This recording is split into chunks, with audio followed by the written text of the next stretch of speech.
नमस्कार मित्रांनो, grow English चॅनलवरती सर्वांचं स्वागत आहे. तलाठी भरती 2022 यासाठी सर्वांचं प्रिपरेशन करून घेणं चालू आहे. तुम्ही या संदर्भात या व्हिडिओमध्ये काही इंग्रजी प्रश्नासंदर्भात सविस्तर मार्गदर्शन ऐकणार आहात. आणि मुळात नुसतं तलाठी भरतीच म्हणून नाही, वनरक्षक भरती असेल, म्हाडा भरती असेल, त्याबरोबरीने आरोग्यसेवक भरती असेल, इतर सर्व सरळ सेवा भरतीमध्येही MPSC मध्ये सुद्धा या प्रकारच्या प्रश्नाचा या ठिकाणी उल्लेख येतो आणि आपण त्या संदर्भात कसे उत्तर सोडवायला हवे हे त्यावेळेस कन्फ्यूज अनेक वेळेस होत असतो. जर त्याचं सविस्तर असं आपल्याला एक्सप्लेनेशन माहीत असेल तर नक्कीच व्यवस्थित असं उत्तर कमी वेळात आणि चांगल्या प्रकारे नक्कीच लिहू शकतो. आणि त्यासाठीच आमचे हे प्रयत्न चालू आहेत. तुम्ही जर या चॅनलवरती नवीन असाल तर नक्कीच सबस्क्राईब करा. आजचं जे कंटेंट आहे त्या संदर्भात तुम्हाला कंटेंट आवडला, त्या संदर्भातल्या गोष्टी तुम्हाला काही डाऊट असतील तर नक्कीच आम्हाला कमेंट करून कळवा. नक्की लाईक करा. त्याबरोबरीने बेल आयकॉनसुद्धा दाबा, जेणेकरून तुम्हाला आमचे वेळोवेळी येणारे व्हिडिओजसुद्धा त्याचे नोटिफिकेशन तुम्हाला मिळत जाईल आणि त्या माध्यमातून तुम्ही व्यवस्थित व्हिडिओसुद्धा पाहू शकाल. मित्रांनो, आजची जी परीक्षा आहे ती तलाठी भरतीच्या संदर्भातली वाशिम जिल्ह्यामध्ये आलेली प्रश्नपत्रिका आहे. एकूण प्रश्नसंख्या ही 24 आली होती. आणि मुळात मी तुम्हाला आवर्जून या ठिकाणी सांगेन की प्रश्नपत्रिका ही यामध्ये विचारलेले प्रश्न हे PSI, STI किंवा असिस्टंट असेल या परीक्षेमध्ये विचारले गेलेले आहेत. काही प्रश्नांच्या संदर्भात जशाचा तसा प्रश्न पूर्वीच्या STI परीक्षेमध्ये किंवा PSIच्या मुख्य परीक्षेमध्ये असे प्रश्न विचारले गेलेले होते. जरी ही सरळ सेवा असली तरी प्रश्नाची काठिण्य पातळी ही इतकी मोठी येऊ शकते. त्यामुळे नक्की दररोज कमीत कमी मी विनंती करेन की अर्धा तास तरी तुम्ही द्या, जेणेकरून तुमच्या यशाचा मार्ग मोकळा होईल आणि त्या संदर्भात तुमचे नक्कीच तुम्ही व्यवस्थितरित्या प्रयत्नशील होऊ शकाल. मित्रांनो, आजचा पहिला प्रश्न जो आहे तो आपण घेऊया. पहिला प्रश्न आहे change into indirect speech. Indirect करायचं आहे. इनडायरेक्टमध्ये आपल्याला असं लक्षात घ्यायचं आहे की दिलेल्या प्रश्नासंदर्भात तो प्रश्न कुठल्या प्रकारचा आहे. तो प्रश्न इंटरोगेटिव्ह आहे, ॲसेरेटिव्ह आहे, एक्सक्लेमेटरी आहे, कुठल्या प्रकारचा आहे हे लक्षात घ्यायचं आहे. मुळात हे लक्षात घ्या, रिपोर्टेड व्हर्ब हे आहे आणि reported speech will you allow me to watch the movie असं आहे. मग हे विल यू जे आहे हे या ठिकाणी इंटरोगेटिव्ह स्टेटमेंट आहे आणि हे इंटरोगेटिव्ह स्टेटमेंटमध्ये दोन प्रकारचे इंटरोगेटिव्ह स्टेटमेंट असतात, WH टाईप आणि व्हर्बल. आणि हे व्हर्बल क्वेश्चन आहे. WH टाईप असेल तर आपण कंजेक्शन म्हणून WH वर्ड तसाच ठेवतो. व्हर्बल असेल तर इफ किंवा वेदर वापरतो. या बेसिक गोष्टी आपण लक्षात घेऊन चेंजेस लक्षात घ्यायचे आहेत. आणि आपल्याला लक्षात घ्या, आता इथे नीरज सेड टूचा चेंज आस्क्ड असा होणार आहे. त्याच्यानंतर इन्व्हर्टेड कॉमाचा चेंज इफ होणार आहे. आणि पुढं जे will you allow me to watch the movie आहे यामध्ये हे क्वेश्चन जो आहे त्याचं स्टेटमेंट तयार होईल. म्हणजे आपल्याला विलचा चेंज करायचा आहे शी, बिकॉज हे स्टेटमेंट हे मदरबद्दल आहे म्हणून त्या ठिकाणी शी येईल. विलचा चेंज वुड होईल. अलावचा अलाव होईल. मी म्हणजेच त्या ठिकाणी नीरजबद्दल मी आलंय म्हणून त्या ठिकाणी त्याचा चेंज होईल हिम. आणि बाकीचं जशाच तसं होईल. त्यामुळे याचं उत्तर जे आहे ऑप्शन नंबर ए हे असणार आहे. म्हणून ऑप्शन नंबर ए ला लक्षात घ्या. Neeraj asked his mother if she would allow him to watch the movie हे लक्षात घ्या. आणि या पद्धतीने नक्कीच तुम्ही सुद्धा प्रश्न सोडवण्याचा सराव करा. पुढचा प्रश्न घेऊया मित्रांनो. Choose the word with correct spelling. Correct spelling शोधायचं आहे. आणि वर्ड आहे कर्नल. कर्नल शब्द आहे. आपलं आर्मीमध्ये कर्नल हे एक पद आहे. आणि या कर्नल शब्द ज्यावेळेस आपण कर्नल म्हटलं की साधारणतः क पासून सुरुवात होतो. म्हटल्यानंतर आपण सी या शब्दाचा वापर करतो. मात्र याचं स्पेलिंग हे स्पेसिफिक वेगळं आहे. म्हणून याला सुद्धा तुमच्या इम्पॉर्टंट नोट्समध्ये ॲड करा आणि कर्नलचं जे स्पेलिंग आहे ते समजून घ्या. कर्नलचं स्पेलिंग आहे KERNEL. कर्नलचं स्पेलिंग आहे KERNEL. लक्षात ठेवा आणि पुढच्या वेळेस अशाच पद्धतीने प्रश्न विचारला गेला तर नक्कीच त्या ठिकाणी उत्तर चुकवू नका. पुढचा प्रश्न घेऊया. Fill in the blanks. He had good dash over the ancient language too. या ठिकाणी त्याच्या संदर्भातला आहे आणि खाली दिलेले ऑथॉरिटी आहे, नॉलेज आहे, एक्सपर्टाईज आहे का कमांड आहे.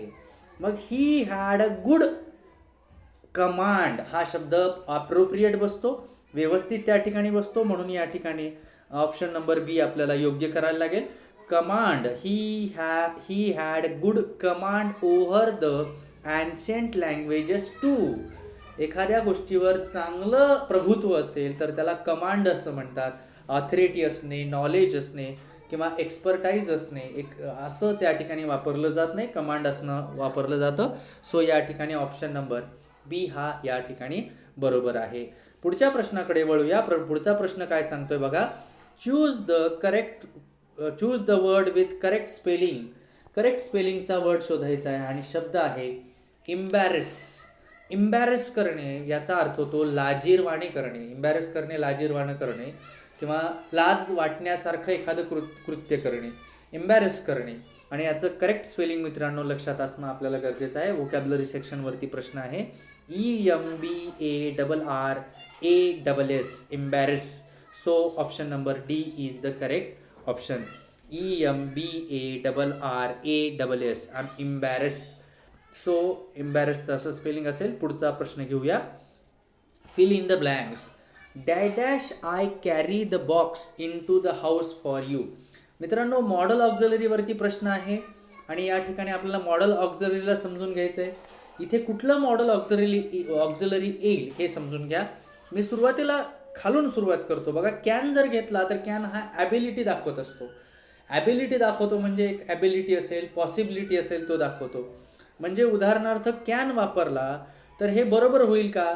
Can I carry the box into house म्हणजे स्वतःबद्दलच आपण ॲबिलिटी दाखवत नाही ना, स्वतःबद्दलच एखादी शक्यता आपण सांगत नाही.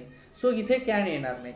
मोस्टली वुड हा विलचा पास्ट म्हणून वापरला जातो आणि एखाद्या वेळेस इन्व्हिटेशन वगैरे द्यायचं असेल तिथेही वापरतो. मात्र इथे पास्ट असण्याचं कारण नाही आहे आणि इन्व्हिटेशनचं सुद्धा सेंटेन्स नाही म्हणून हा सुद्धा येणार नाही. Will I carry the box into the house. Will I carry असा हा भविष्यकाळाचा क्वेश्चन होईल म्हणून हा विल सुद्धा येऊ शकणार नाही. मात्र shall I carry the box into the house for you नक्कीच हे येऊ शकतं कारण it is a polite request, it is a polite asking. So shall I carry the box into the house for you एक polite asking आहे, विचारणं आहे, म्हणून त्या ठिकाणी या ठिकाणी शाल हा ऑप्शन त्यातील करेक्ट ऑप्शन असणार आहे. पुढचं लक्षात घेऊया.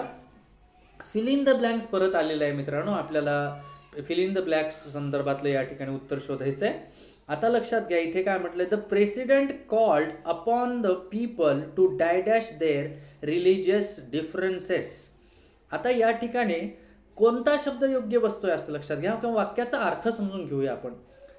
राष्ट्रपतींनी लोकांच्या कशाबद्दल, रिलिजियस डिफरन्सेसबद्दल. रिलिजियस डिफरन्सेस म्हणजे धार्मिक मतभेदाबद्दल त्या ठिकाणी बोलले असा त्या ठिकाणी अर्थ आहे. आता इथे अबॉलिश याचा अर्थ होतो रद्द करणे पहिल्या ऑप्शनचा.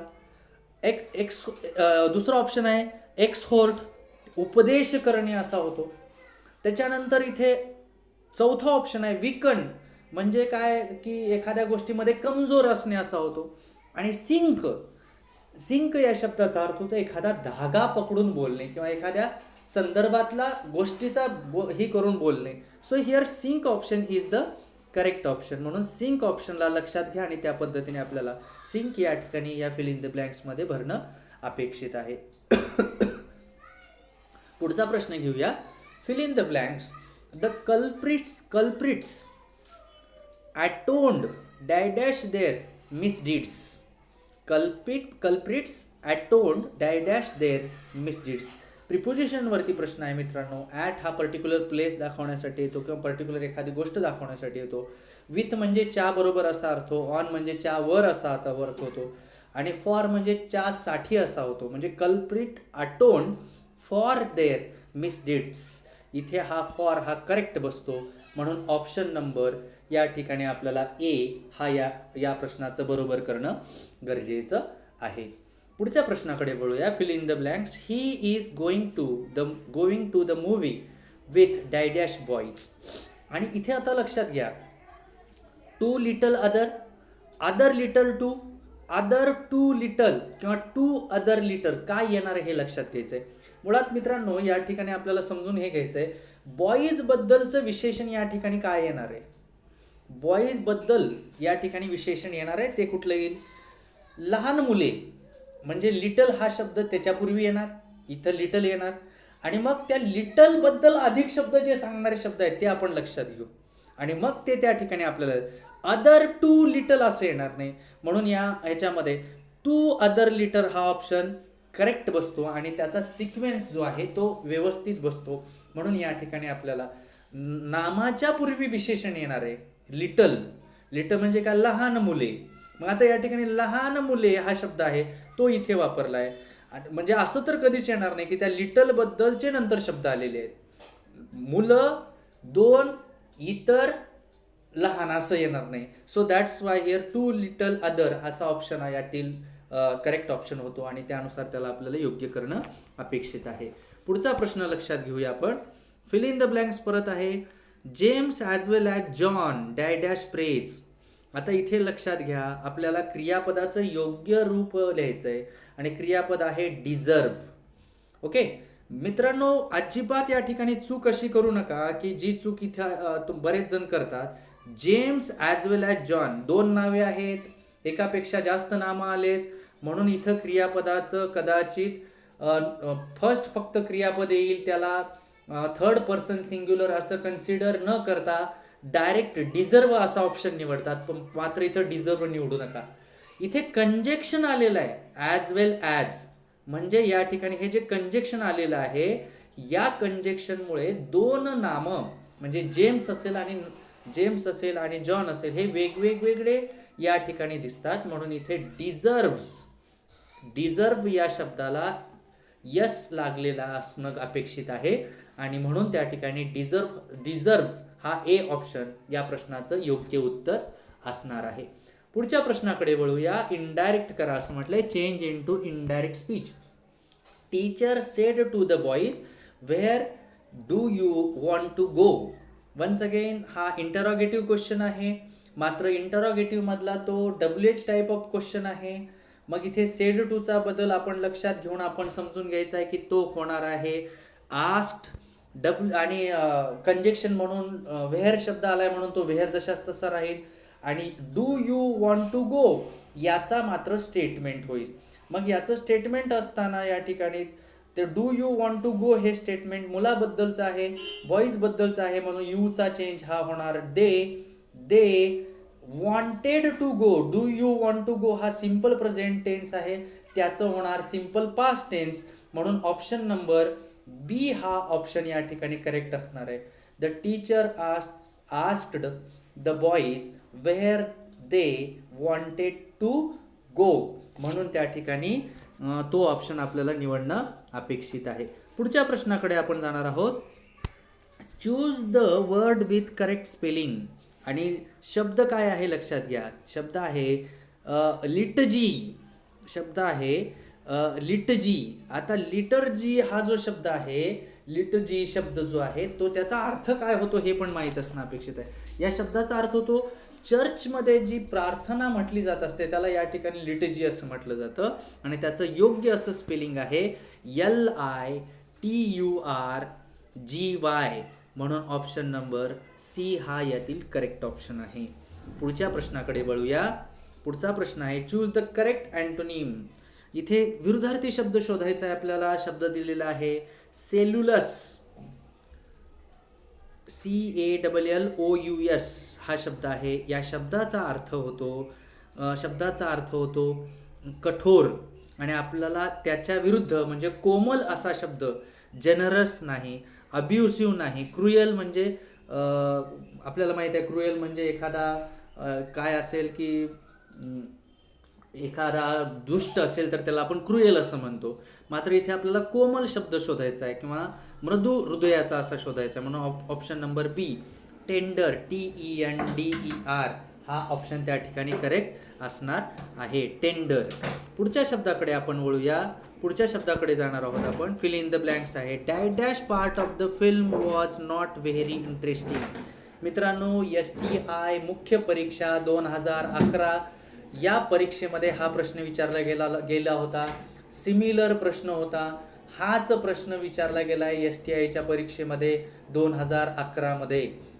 म्हणजे लक्षात घ्या, परीक्षेची काठिण्य पातळी किती उंचावलेली आहे, आपल्याला किती परीक्षेबद्दल अधिक कष्ट करण्याची गरज आहे.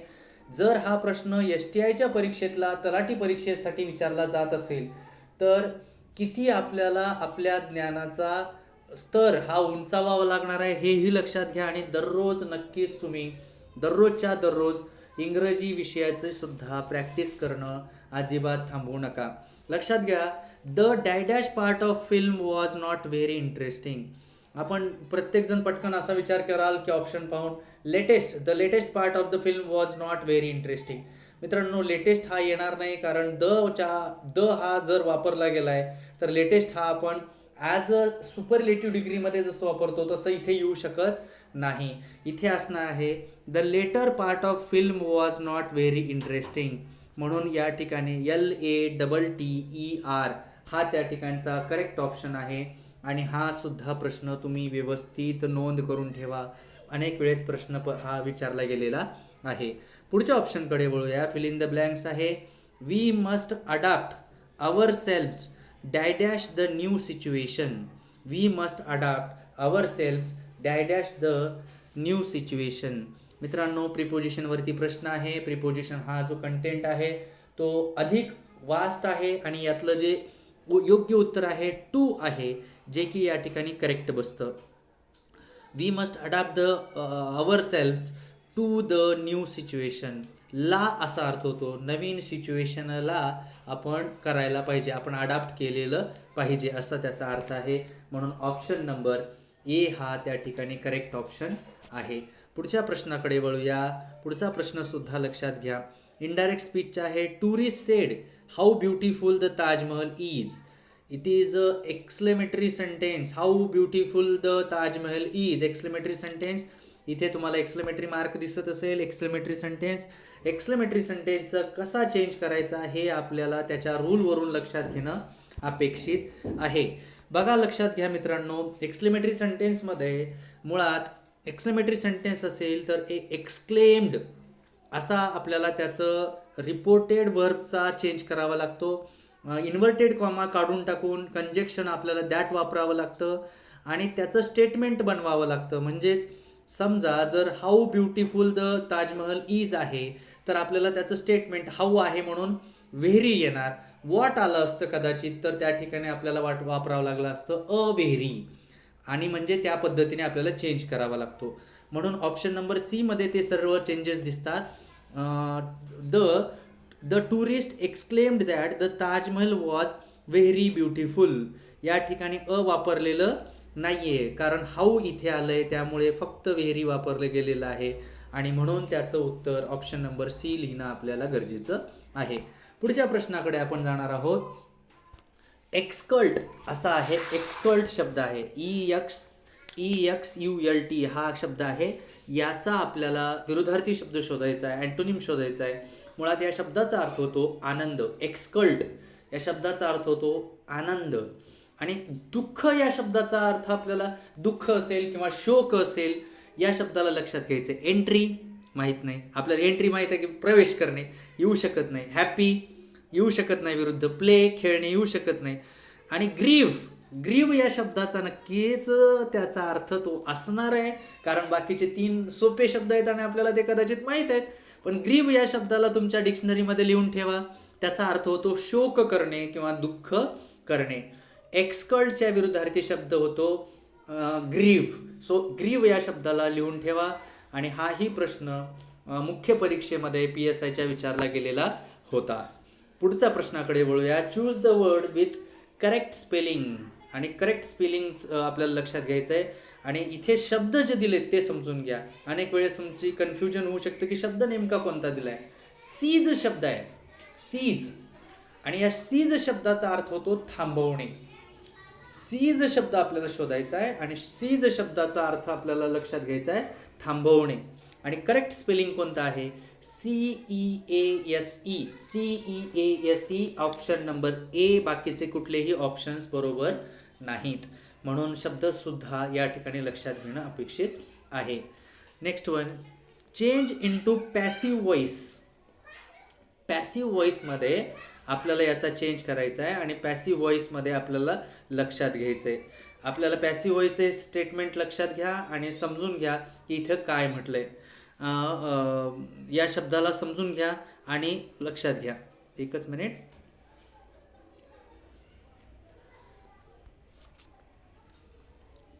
Change into passive voice. समन, इथे शब्द लक्षात घ्या. समन द फायर ब्रिगेड हे वाक्य आहे. समन द फायर ब्रिगेड, यातील वर्ब आहे इट इज अफर्मेटिव्ह सेंटेन्स, वर्बने सुरू झालंय. सर्वांनी मी विनंती करेन की हा जो शब्द आहे समन, हा अनेक वेळेस बऱ्याच जणांनी न ऐकलेला शब्द असतो. हाही प्रश्न PSIच्या मुख्य परीक्षेमध्ये इंग्रजी विषयामध्ये विचारला गेलेला आहे. समन हा शब्द याचा मुळात अर्थ होतो बोलावणे. समन द फायर ब्रिगेड, आता हा शब्द वापरत नाही आपण, या शब्दाला लिहून ठेवा. समन the fire brigade, it is a verb. हा जो वर्ब आहे, वर्बने सुरू झालं असेल तर आपण त्याला म्हणतो त्या वाक्याला चेंज करताना आपण करत असतो लेटने. लेटने सुरू करतो. Let the fire brigade be summoned, म्हणून option number B, let the fire brigade be summoned. लक्षात घ्या, समन याचं क्रियापदाचं तिसरं रूप वापरलेलं आहे. समन्ड म्हणजे काय, ईडी वापरून केलेलं आहे आणि लेटची रचना झालेली आहे. जसे की समजा चेंज द व्हॉइस आहे तर त्याचा चेंज आपण काय करतो, let's the voice be changed. Okay, so similarly here open the door असेल तर let the door be opened. Similarly इथं summon the fire brigade, let the fire brigade be summoned, असं आपल्याला इथे चेंज करावं लागणार आहे. आणि त्या पद्धतीने तुम्हाला या प्रकारचं वाक्य आहे ते लक्षात घ्यावं लागणार आहे. आज्ञार्थी वाक्य आहे, क्रियापदाने सुरुवात झालेलं वाक्य आहे. पुढं जाऊया, पुढच्या प्रश्नाकडे. आणि प्रश्न लक्षात घ्या. Choose the correct synonym. Synonym शोधायचा आहे, समानार्थी शब्द शोधायचा आहे. आणि शब्द लक्षात घ्या काय आहे. शब्द आहे ग्रोटेस्क. शब्द दिलाय ग्रोटेस्क, GROTESQUE. कधी न ऐकलेला शब्द सुद्धा तलाठी भरतीमध्ये एवढा अवघड कसा विचारला असेल, अनेक जणांना हा व्हिडिओ पाहून वाटेल. ग्रोटेस्क शब्द आहे आणि या शब्दाचा अर्थ होतो विचित्र. या शब्दाचा अर्थ होतो विचित्र. ग्रोटेस्क, विचित्र. आपल्याला समानार्थी शब्द शोधायचा आहे. बघा, बिग म्हणजे मोठा, इनसाइड म्हणजे आत, फाइंड म्हणजे शोधणे. 3 ऑप्शन गेले. आता ए ऑप्शनला लक्षात घेऊ. हा सुद्धा शब्द कधी न ऐकलेला असेल तुम्ही. ब्रीज, ब्रिझार असा अर्थ होतो. ब्रिझार, BIZARRE. याचाही अर्थ काय होतो, विचित्र असा होतो. ग्रोटेस्क आणि ब्रिझार या 2 शब्द एकमेकाशी मिळते जुळते आहे, समानार्थी आहे. यांना सुद्धा तुमच्या डिक्शनरीमध्ये प्लीज जागा द्या. नेक्स्ट वन आहे चूज द करेक्ट अँटोनिम. आपल्याला विरुद्धार्थी शब्द शोधायचा आहे आणि विरुद्धार्थी जो शब्द आहे तो लक्षात घ्या. CALUMNY. कॅलमनी शब्द आहे कॅलमनी. कॅलमनी या शब्दाचा अर्थ होतो अपशब्द. कॅलमनी या शब्दाचा अर्थ होतो अपशब्द म्हणजे चुकीचं बोलणे असा अर्थ होतो. आणि आता आपल्याला शोधायचा शब्द त्याच्या विरुद्धार्थी शब्द. त्यामुळे इथे जे ऑप्शन्स आहेत त्याच्यानुसार आपण लक्षात घेऊ. ACCOLADE या शब्द ॲक्लेट्स. ॲक्लेड हा शब्द आहे. ॲक्लेड प्रशंसा करणे, ॲक्लेड. आणि बाकी इतर शब्द सुद्धा तुम्हाला जाणवतील की हे शब्द किती कठीण आहे. मात्र तलाठी भरती जरी असली, सरळ सेवा असली तरी सुद्धा आपली परीक्षेची काठिण्य पातळी ही किती उंचावलेली आहे यावरून तुम्हाला लक्षात येईल. पुढच्या प्रश्नाकडे वळूया. Choose the correct synonym. Correct synonym शोधायचा आहे. सिनॉनिम शोधत असताना आपल्याला मुळात हा शब्द काय आहे आणि त्याचा अर्थ काय आहे हे लक्षात आलं पाहिजे. आणि शब्द काय आहे बघा, AMELIORATE, अमेलिएरेट. अमेलिएरेट या शब्दाचा अर्थ होतो सुधारणे, सुधारणे, सुधारणे. आणि आता सुधारणे म्हणजे काय, to make better. To make better म्हणजे काय, चांगलं करणे. सिमिलरली म्हणून ऑप्शन नंबर सी हा यातील करेक्ट ऑप्शन आहे. पुढच्या प्रश्नाकडे आपण वळूया. पुढचा प्रश्न आपण समजून घेऊ आणि पुढच्या प्रश्नाकडे वळूया. पुढचा प्रश्न काय म्हणतोय लक्षात घ्या. Choose the correct synonyms. Synonym शोधायचा आहे आणि शब्द काय आहे लक्षात घ्या. LOQUACIOUS, लिक्वेशियस शब्द आहे. लिक्वेशियस, LOQUACIOUS, लिक्वेशियस शब्दाचा अर्थ होतो बोलका. आणि आता इथे बोलकासाठी आपल्याला शब्द तुम्हाला लगेच लक्षात येईल. अर्थ आला लक्षात की आपल्याला लगेच लक्षात येईल. बोलका म्हणजे काय, टॉकेटिव्ह. टॉकेटिव्ह म्हणजे काय, अधिक बोलणे. फुलिश म्हणजे मूर्ख. प्लेसमेंट म्हणजे एखादी जागा. ओरेटर म्हणजे एखादा भाषण देणारा किंवा एखाद्या विषयावरती मत व्यक्त करणारा ओरेटर. मात्र आपल्याला शब्द शोधायचा आहे बोलका याच्याशी संबंधित, म्हणजे टॉकेटिव्ह हा त्याचा करेक्ट ऑप्शन आहे. पुढच्या प्रश्नाकडे वळूया. पुढचा प्रश्न काय म्हणतोय समजून घेऊ. Fill in the blanks. He is dash in Indian army. आणि शब्द दिलेले आहेत खाली, वेगवेगळे शब्द दिलेत आणि फक्त स्पेलिंग करेक्ट आपल्याला असलेला शब्द शोधायचा आहे. ही इज लेफ्टनंट शब्द शोधायचा. लेफ्टनंट. मित्रांनो, लेफ्टनंटचं स्पेलिंग जर विचारलं तर चांगल्या चांगल्या शिक्षकांना, चांगल्या चांगल्या विद्यार्थ्यांना सुद्धा ते लक्षात राहत नाही. तुम्हीही या प्रश्नाला व्यवस्थित लक्षात घ्या. कर्नल शब्द असेल, लेफ्टनंट शब्द असेल तर ते लक्षात घ्या. लेफ्टनंट शब्दाचं स्पेलिंग आहे LIEUTENANT,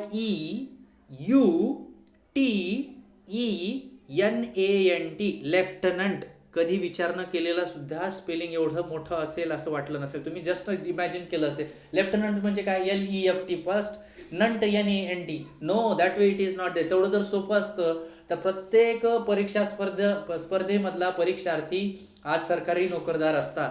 मात्र आपण हे लक्षात घ्यायचंय की परीक्षेची काठिण्य पातळी कितपर्यंत दिलेली असेल, एवढा सोपा प्रश्न विचारला जाऊ शकतो का, आणि खरोखर त्या पद्धतीने माझं सुद्धा तयारी मी त्या पद्धतीने केलेली आहे का, हे सर्व आपल्याला लक्षात घेऊनच आपल्याला परीक्षेला तोंड द्यावं लागणार आहे. लेफ्टनंटचं आपण लक्षात घेतलं. हा लेफ्टनंटचं स्पेलिंग सुद्धा व्यवस्थित लिहून कुठेतरी ठेवा, जेणेकरून तुम्ही परीक्षेपूर्वी एक वेळ नजर टाकून त्याच्यावरती जाऊ शकाल. पुढच्या प्रश्नाकडे वळूया. Fill in the blanks.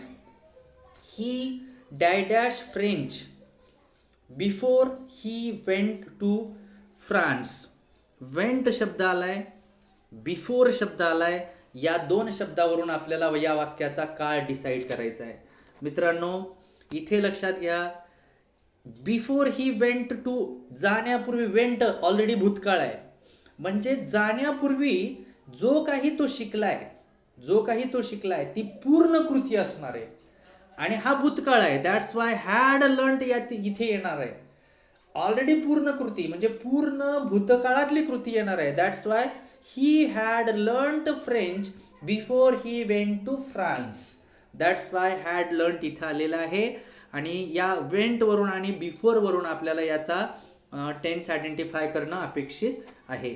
मित्रांनो, आजचा जो लास्टचा प्रश्न आहे तो लक्षात घेऊया. Change into passive voice. Who has broken this table. वाक्य आहे इंटरॉगेटिव्ह. हूने जर यापूर्वीच्या व्हिडिओमध्ये सुद्धा मी एक्सप्लेन केलं होतं. हूने जर प्रश्न सुरू झाला आणि त्याचं पॅसिव्ह करा म्हटलं तर तुम्ही त्याचं पॅसिव्ह करत असताना हे नेहमी लक्षात हे घ्यायचं. हूने प्रश्न सुरू झाला तर बाय हुमने त्याचं उत्तर येणार आहे. म्हणून आता लक्षात घ्या, इथे हूने सुरू झालाय, बाय हुम असं येणार आणि प्रश्नाला प्रश्नच राहणार. प्रश्न चेंज होत नाही पॅसिव्ह मध्ये. आता इथे हॅज आलाय म्हटल्यानंतर बिन नक्कीच येणार. क्रियापदाचं तिसरं रूप नक्कीच येणार. आणि फक्त काय चेंज होणार, ऑब्जेक्ट जो आहे तो सब्जेक्टच्या ठिकाणी येणार, सब्जेक्ट जो आहे तो ऑब्जेक्टच्या ठिकाणी येणार. मुळात या ठिकाणी ऑब्जेक्ट जो आहे तोच आहे, म्हणजे हू. आता आपल्याला लक्षात हे घ्यायचंय, हूचा चेंज काय झाला, by whom has this table been broken. हे त्याचं योग्य उत्तर आहे, ऑप्शन नंबर डी. म्हणून by whom has this table been broken. So that's why या पद्धतीने आपल्याला हे सर्व लक्षात घेणं अपेक्षित आहे. मित्रांनो, आजचा व्हिडिओ कसा वाटला, आजचे अनेक जे आपण 24 प्रश्न पाहिले या संदर्भात तुमचे मत काय, त्याबरोबरीने हे खरोखर तुमच्या उपयोगाला पडत आहेत का, आणखी कुठल्या प्रकारचे प्रश्न उत्तरे घेणं अपेक्षित आहे या संदर्भात नक्कीच तुम्ही कमेंट करून कळवा. तुमच्या परीक्षेमध्ये याचा तुम्हाला कितपत फायदा होत आहे हेही आम्हाला नक्कीच कळवा. त्याबरोबरीने दररोज 30 मिनिटे नक्की द्या आणि तुमच्या परीक्षेच्या दृष्टीने यशाची वाटचाल जी आहे अधिक सुखकर करत पुढे पुढे चाला. आणि त्यासाठी सर्वांना शुभेच्छा. नवीन असाल तर सबस्क्राईब करा, लाईक करा.